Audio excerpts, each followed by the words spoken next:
presented by MB Music.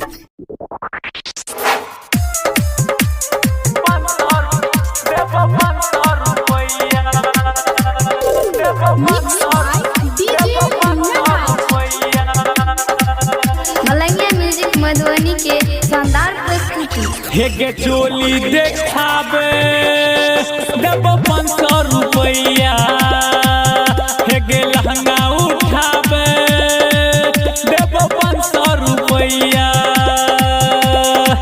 Yadav ji के चौकी तोड़ी तो गई है, हेगे घगरा उठाबे देबो 500 रुपया, हेगे चोली दिखाबे देबो 500 रुपया।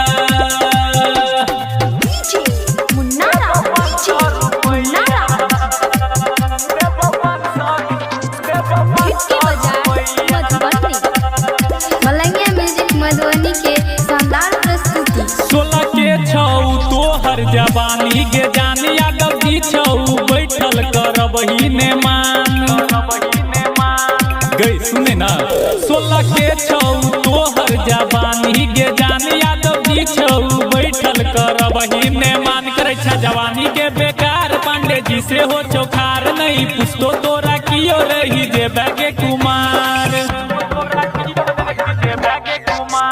लफुआ छोरा सबसे हो गरमैल छो, हेगे घगरा उठाबे देबो 500 रुपया, हेगे चोली दिखाबे देबो 500 रुपया।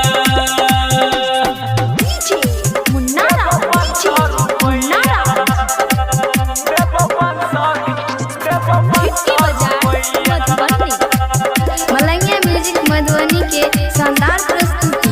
ये स्टेज पर नचले न खुलम खुला, तुझे चोली पहिरने छला गो झूला गई सुने ना। ये स्टेज पर नचले न खुलम खुला, तुझे चोली पहिरने छला गो झूला। बिट्टू कहे छौ तोरा उठाइल तो कोरा, राजेश नीरस सुनै लाग